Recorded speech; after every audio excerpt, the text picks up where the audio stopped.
The purpose of this video is to show you how a TMS positive behavior note works. So I'm going to go ahead and fill this out as if I were sending one home to a student. So the first thing you would do is pick your name. Then you would write your staff email.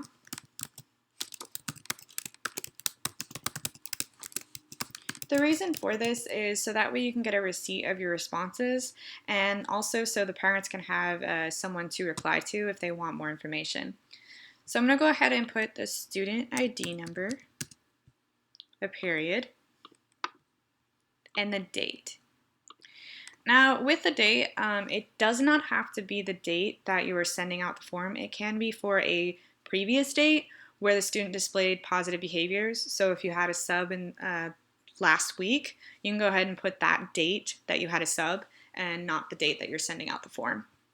So with the positive behavior itself, it is going to be in checkbox form. It's just so that way it's more efficient and faster.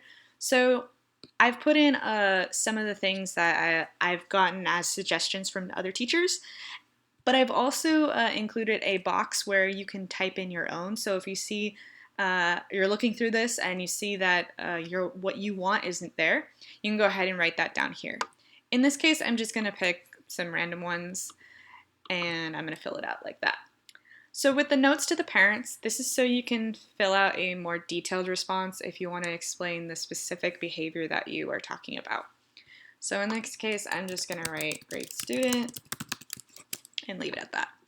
So with the password, it's going to be TMS Tigers.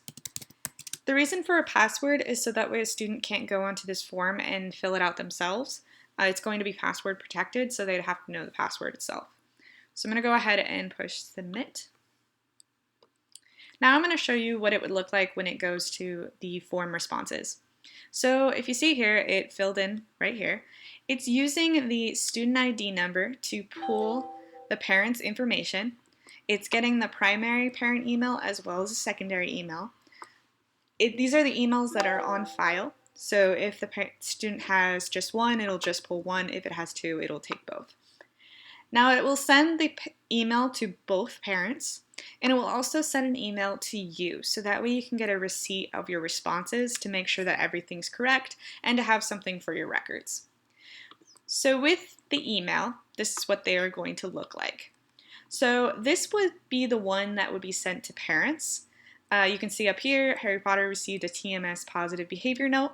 You can see that it was sent to this email and this email right here. So it's getting sent to 2 emails. And you can go ahead and see that it's just pulling all the information that you put in. And then it's going to provide a list right here, so it's just easy to see specifically what is the reason for this positive note. It's also going to translate it automatically into Spanish.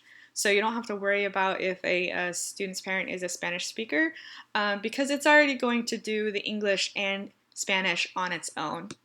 Now this is what you would get as a teacher. It would just be positive note information. It's very much like the tardy information.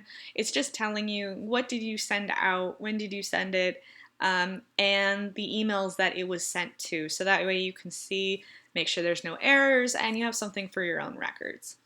So hopefully this video explained how to fill out a positive behavior note. Thank you for listening.